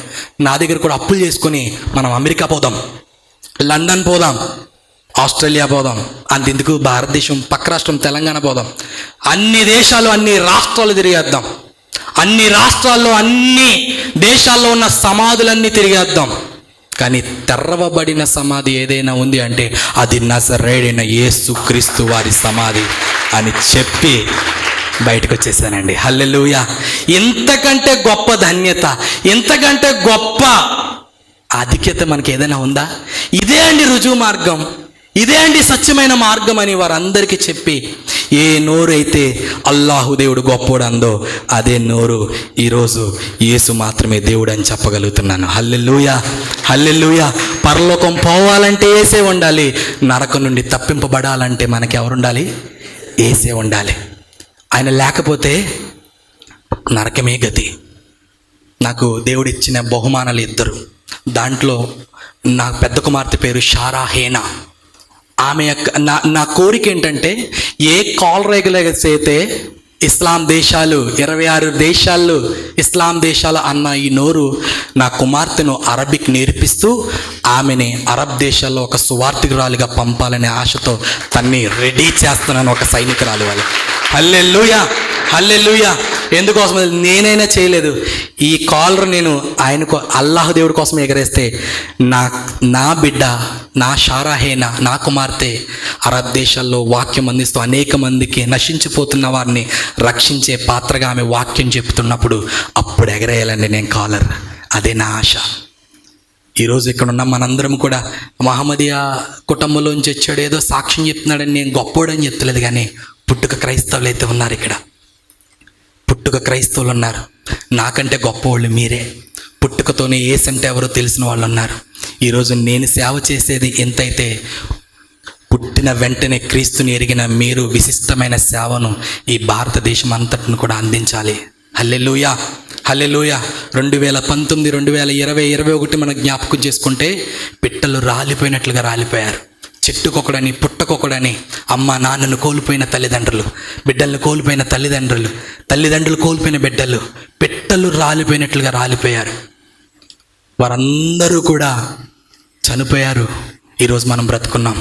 అందుకోసమే పౌలు మహాభక్తుడు అంటుంటారు, నేనేమై ఉన్నానో అది నీ దయ వల్లనే. ఆ దయ మన నుండి తొలగినివ్వకుండా, ఆ వైరస్ మన మీద ప్రభావం రాకుండా దేవుడు ఈరోజు నిన్ను నన్ను బ్రతికించాడంటే నిన్ను నన్ను ఆయన ఒత్తుగా వాడుకోవాలని ఆశపడుతున్నాడు. ఏ విధము చేతనైనా అగ్నిలోకి జారిపోతున్న కొందరినైనా రక్షించే ఆ ప్యాషన్, ఆ భారం మనకుంటే ఈ భారతదేశాన్ని మనం ఎంతో గొప్ప ప్రభావితం చేయగలమండి. హల్లెలూయా! మొన్న రీసెంట్గా ఒక వారం క్రితం నాకు ఫోన్ వచ్చింది. ఫోన్ వచ్చి, అయ్యగారు మీరు పాస్టర్ గారు అంటే, అయ్యా నేను పాస్టర్ గారిని అయ్యా. అయ్యా మీరు ఎంత తీసుకుంటారయ్యా అంటే, నేనెంత తీసుకుంటాం ఏంటయ్యా? నాకేం అర్థం కాలేదు. ఏదో మాట్లాడేస్తున్నాడు. నా పేరు సొలోమాన్ ఏదో అంటున్నాడు, ఒకసారి ఏమో నేను జోసఫ్ అంటున్నాడు, అర్థం కాలేదు. సరే ఫోన్ చేశాడు కదా అని నేను, అయ్యా నేను అలాంటి వాడిని కాదు, సాక్ష్యం మీద నాకు వచ్చిన దేవుడిచ్చిన నోటి మాట మీద నేను స్వార్థ చేస్తున్నానయ్యా, నాకు అలాంటివి ఏమీ నేను తీసుకోనయ్యా అంటే, నేను సమిశ్రగూడ నుంచి ఫోన్ చేస్తున్నానయ్యా, మీటింగ్ పెట్టుకుందాం అనుకుంటున్నాము, మిమ్మల్ని ఆహ్వానించాలనుకుంటున్నాం అని చెప్పేసి ఫోన్ చేశారు. ఫోన్ చేసిన వెంటనే సరే సార్ వస్తాను సార్ అని చెప్పేసి ఫోన్ పెట్టేశాక ప్రార్థన చేసుకున్నాను. ప్రభువా ఈ ఫోన్ వచ్చింది, ఎవరో తెల్లో నన్ను డేట్ అడుగుతున్నారని చెప్పేసి నా వైఫ్ ఫోన్లోంచి నేను మనోడికి ఫోన్ చేశాను. ఫోన్ చేసి మొట్టమొదటి నేను అన్న మాట ఏంటి తెలుసా? అస్సలాములేకుం భాయ్ అని అన్న వెంటనే వాలేకుం అస్సలాం రహమతుల్లాహు బర్కత్, కోన్ భాయ్ అని అన్నాడు. వెంటనే షాక్ అయ్యి, ఎవరు కాదు భాయ్, పాస్టర్ షేక్ జన్నా అని చెప్పాను. అల్లిపోయాడు ఆయన. ఎందుకోసమో తెలుసా? నన్ను ఎలాగైనా అక్కడికి రప్పించి నన్ను ఏదో రకంగా చెయ్యాలనే దృక్పథంతో వాళ్ళు ప్లానింగ్స్. ఈరోజు కూడా ఒక వీడియో కాల్ వచ్చింది నాకు. ఒక అరబ్బిక్ మాటలతో ఏదేదో వస్తున్నాయి. ఎక్కడికి వెళ్ళినా సరే నన్ను ఎవడు ఏది చేసినా సరే ఒకటి కమిట్మెంట్ అయితే పెట్టుకున్నాను ఆయన ముందు, చస్తే నీ కోసం చేస్తా, బ్రతుకుతే నీ కోసం బ్రతుకుతా అని చెప్పేసి బయటకు వచ్చేసినారు. ఆ దినము నుండి ఈ దినము వరకు వెనకడుగు వేయలేదు, కానీ ముందడుగు వేసేతో వేసాను. అప్పుడు రాసిన పాటిది మాట్లాడే అనే పాట. యథార్థంగా చెప్తున్నాను, ఏ గీతాన్ని అయితే మైకులో పాడేవాడినో ఈరోజు సాక్ష్యం చెప్పే బిడ్డగా, వాక్యాన్ని చెప్పే బిడ్డగా, స్వార్థ చేసే బిడ్డగా, అలాగే పాటలు రాసే బిడ్డగా ఎన్నో పాటలు రాసాను దేవుని కోసం, ఆయన స్తుతించాలని. నా జీవితంలో మొట్టమొదటి ప్రేమలో పడింది ఎవరిలో అంటే నా యేసయ్యతో నేను ప్రేమలో పడ్డాను. తర్వాతే నా భార్యతో ప్రేమలో పడ్డాను. హల్లెలూయా, హల్లెలూయా. ప్రార్థన చేయండి. ఎంతవరకు నాకు సమయాన్ని ఇచ్చిన దైవజనులు అన్నేకి నా ప్రత్యేకమైన వందనాలు. ఇంకో మాట ఏంటంటే, అది చెప్పబోతున్నాను అన్న. ఇంకో మాట ఏంటంటే, నేను ప్రభువులో కొత్తగా వచ్చినప్పుడు నా ఇన్స్పిరేషన్ అని అంటాం కదా, నేను చాలా డిబేట్లు చూసేవాడిని ఏదో నేర్చుకోవాలని చెప్పేసి. దైవజనులు జోసెఫ్ ఎడ్వర్డ్ అన్న షఫీ గారితో, మా అన్నయ్య గారితో డిబేట్లో కూర్చున్నారు. డిబేట్లో కూర్చున్నప్పుడు ప్రతిదీ చూశాను. ఈయన ఏదైనా వాక్యం చెప్తున్నప్పుడు, ఏదైనా ప్రశ్న చెప్తున్నప్పుడు నేను బయటకు వచ్చి చప్పట్లు కొట్టేసేవాడిని. అంటే ఆ లైవ్లో నేను లేను, కానీ బయట నేను ఫోన్లో రివైండ్ చేసుకొని ప్రతిదీ ఫార్వర్డ్ చేసుకొని ప్రతిదీ కూడా విన్నాను. గమనించండి, వాళ్ళైతే వారి సత్యం ఎక్కడ పడిపోద్దా అనే భయంతో వారు అన్నయ్య మీద ఒక వీడియో చేశారు, కానీ సత్యం ఆ రోజున గెలవబడింది. గట్టిగా చప్పట్లు కొడతారు. హల్లెలూయా, హల్లెలూయా. ఈ ప్రపంచంలో ఎంతోమంది ఉన్నారు, ఇస్లాంలో మాత్రం అలాంటి వారు లేరు. క్రైస్తవుల్లో బ్రాహ్మణుల కుటుంబం నుంచి వచ్చిన వారు ఉన్నారు, అలాగే ఇస్లాం అంటే మహమ్మదియా కుటుంబం నుంచి వచ్చిన వారు ఉన్నారు, అలాగే సిక్కు కుటుంబం నుంచి వచ్చిన వారు ఉన్నారు. ఎన్నో భారతదేశంలో పిలువబడుతున్న అనేక తెగల్లోంచి క్రీస్తు మతాన్ని, క్రీస్తే దేవుడని అంగీకరించిన వారు ఉన్నారు. కానీ ఇస్లాం వైపు చూస్తే ఒక్కడు లేడు. ఆ ఇస్లాంలో నేను కూడా బయటకు వచ్చేసాను. ఎందుకోసం తెలుసా? మోక్షానికి మార్గం యేసయ్యే. గట్టిగా చప్పట్లు కొడతారు. హల్లెలూయా. నేనే మార్గము, నేనే సత్యము, నేనే జీవము, నా తప్ప మరొకడు ఎవ్వడు కూడా రాలేడు, వెళ్ళలేడు. అందుకనుక ఈ జీవితాన్ని ఇచ్చిన యేసు కొరకు మనం ఏదో ఒక రకంగా మనం ఉపయోగపడాలి, వాడబడాలి. అన్నీ కొరకు అనుదినము నేను ప్రార్థన చేస్తున్నాను. ఇంకో విషయం చెప్పాలంటే, నేను మ్యారేజ్ చేసుకున్న నా భార్య కూడా అన్నే మెసేజ్లు ఎక్కువ వినేది. ఏదో ఎప్పుడో అనుకున్నాను, యాక్చువల్లీ నా మంచి చేసే అనే పాట అన్నయ్యతో నేను రిలీజ్ చేయాలని అనుకుని ఇక్కడికి వచ్చినప్పుడు అన్నీ లేరు, అన్నీ నాకు పరిచయం లేదు. ఒక దైవజనుడు రవి విన్సెంట్ అనే ద్వారా అన్నీ నాకు పరిచయం అయ్యారు. ఆ రోజంతా కూడా బెడ్రూమ్లో కూర్చొని నా సాక్ష్యమంతా చెప్పుకున్నాను. అన్నయ్యకి కూడా చెప్పాను, అన్నయ్య ఒక రోజున మీ దగ్గరికి వచ్చాను నేను, నా భార్య, నేను రాసిన మొదటి పాట మీ చేతుల మీదుగా రిలీజ్ చేయడానికి వస్తే మీరు ఎక్కడికో బెంగళూరు, కర్ణాటక ఎక్కడికో వెళ్ళారంటన్నా అని చెప్పినవాడిని. ఎస్, నేను వెళ్ళాను నాన్న అని చెప్పారు. ఎందుకు ఈ మాట అంటున్నానంటే, క్రీస్తు కొరకు, క్రీస్తు సేవ కొరకు బ్రతికే జీవితాలు మేము ఎప్పుడు ఉంటామో ఎప్పుడు చస్తామో తెలియదు, కానీ చచ్చిపోయే లోపట్లో కొంతమంది అయినా ప్రభు వైపు నడిపించాలనే భారం కలిగిన దైవజనుల కొరకు అనుదినము విశ్వాసులుగా పిలువబడుతున్న మీరు ప్రతి ఒక్కరూ కూడా ప్రార్థన చేయాలి. హల్లెలూయా. జన్నా షేక్ అని ఒక యూట్యూబ్ ఛానల్ ఉంది, దాన్ని సబ్స్క్రైబ్ చేసుకోమని నేను చెప్పను, కానీ ఆ పాటను మాత్రం ఖచ్చితంగా మీరు వినండి. దేవుని ఆశీర్వాదం మీ అందరూ కూడా పొందుకోండి. ఆమేన్. వండర్ఫుల్. సబ్స్క్రైబ్ చేసుకోవద్దన్నాడు, సబ్స్క్రైబ్ చేసి బెల్ కూడా ప్రెస్ చేయండి. అండ్ అది సబ్స్క్రైబ్ చేయమని ఇంకా కతిమా వాళ్ళకి చెప్పండి. చప్పట్లు కొడదాము గట్టిగా.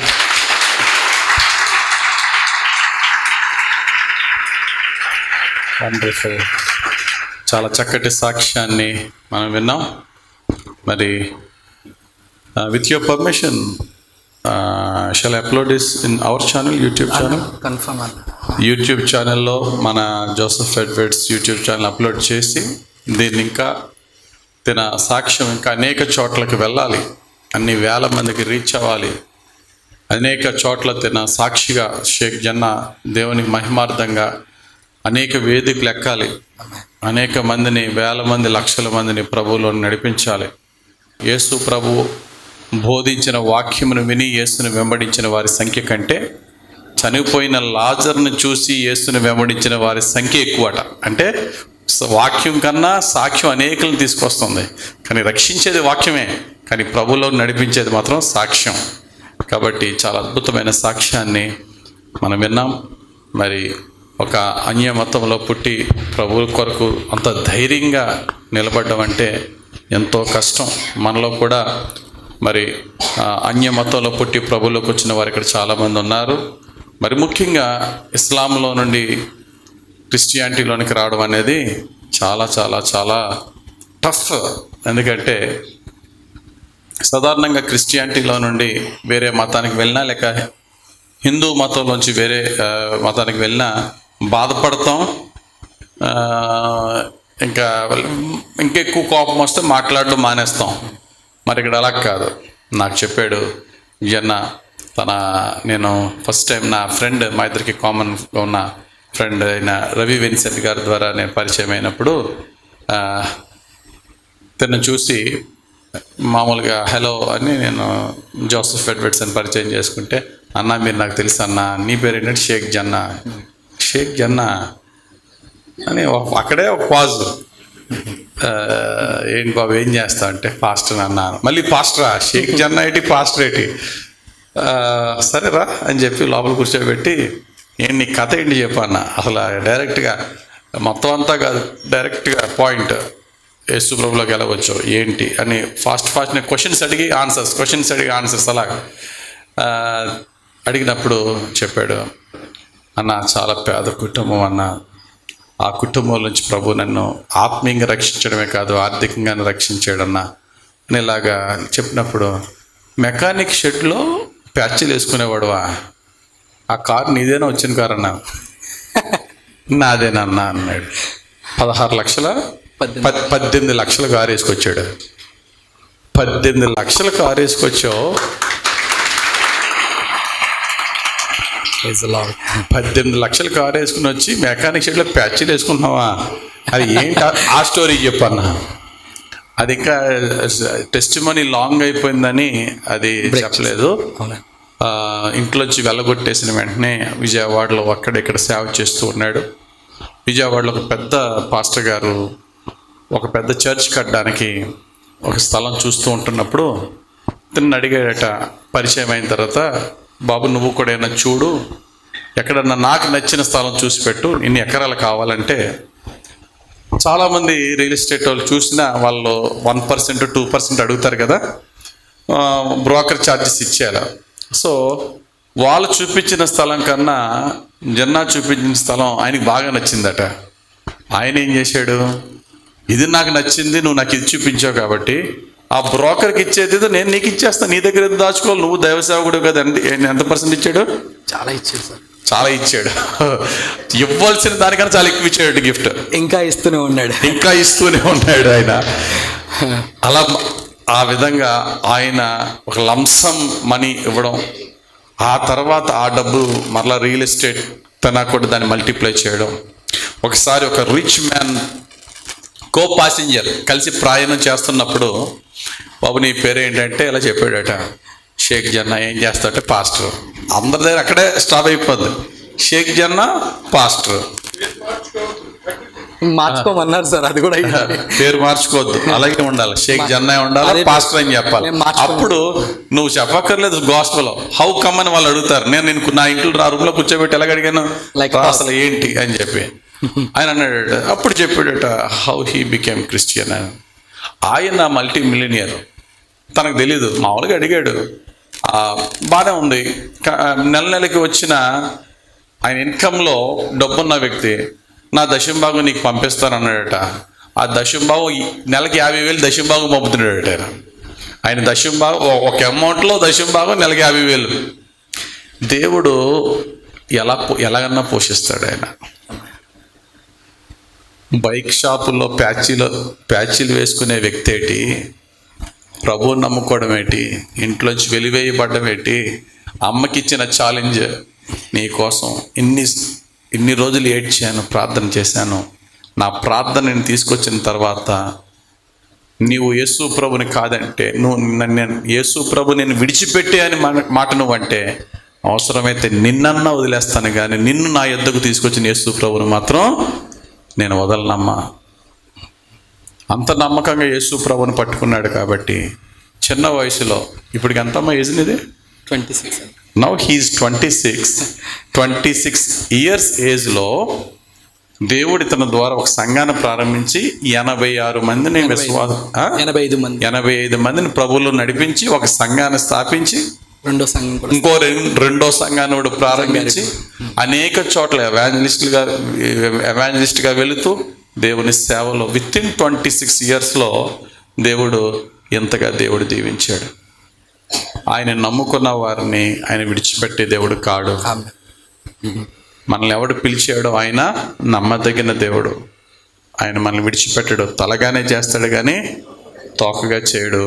ఈరోజు తన చుట్టూరు ఉన్న వారందరూ కూడా ఇతను చూసి ఆశ్చర్యపడే రీతిలో దేవుడు హెచ్చించాడు. తక్కువ జాతి అన్న ఈ నోరే తక్కువగా ఉన్న నన్ను ఉన్నతమైన స్థితికి హెచ్చించాడు. దేవునికి స్తోత్రం కలుగును గాక. ప్రార్థన చేయండి షేక్ జన్నా గురించి. డెఫినెట్లీ టఫ్ టైం, తన లైఫ్ ఇట్ సెల్ఫే టఫ్ టైం ఎదురవుతుంది. డెఫినెట్గా కొన్ని థ్రెట్స్, కొన్ని హార్డ్షిప్స్ తన జీవితంలో ఫేస్ చేయాలా. నేను షఫీతో డిబేట్ చేసినందుకే అనేకమైన థ్రెటనింగ్ కాల్స్, అనేకమైనటువంటి అన్నీ ఈవెన్ టిల్ నౌ ఎదుర్కొంటున్నాను. టు బి ఫ్రాంక్ ఎనఫ్ చెప్పడం, కొన్ని ముస్లిమ్స్ ఏరియాస్కి వెళ్ళడానికి కూడా నేను కొంచెం ఆలోచిస్తూ ఉంటాను. ఎందుకంటే డెఫినెట్గా థ్రెట్ ఉంటుంది. వీటి ఒక్క డిబేట్ చేసి ఛాలెంజ్ చేసి దేవుడు నాకు ఇచ్చిన విజయాన్ని బట్టి నాకే కొంచెం థ్రెట్, కొన్ని భయంకరమైన కాల్స్ ఉంటే హౌ కమ్ తనకి ఇంకా పరిస్థితి ఎలా ఉంటుందో. కాబట్టి ఇటువంటి వారి కొరకు మనం ప్రార్థన చేద్దాం. మరి ఖచ్చితంగా దేవుని వాక్యం చెప్తుంది, no weapon that formed against you shall prosper. నీకు విరోధంగా రూపింపబడిన ఏ ఆయుధమో వర్ధిల్లదు. నాలో ఉన్నవాడు లోకంలో ఉన్నవాని కంటే గొప్పవాడు. ఆ గొప్పవాని కొరకు సంతోషంగా చచ్చిపోవడానికి కూడా సిద్ధమైన వానికి దేవుడు ఏ లోటు చేయడు. ఆయన నిత్యము ఆయన దక్షిణ హస్తము, ఆయన రెక్కల కాపుదల, ఆయన పరిశుద్ధాత్మ అభిషేకము షేక్ జన్నాకు తన యొక్క కుటుంబానికి తోడుండి నడిపించి దీవించిన గాక. ఆమేన్. God bless you.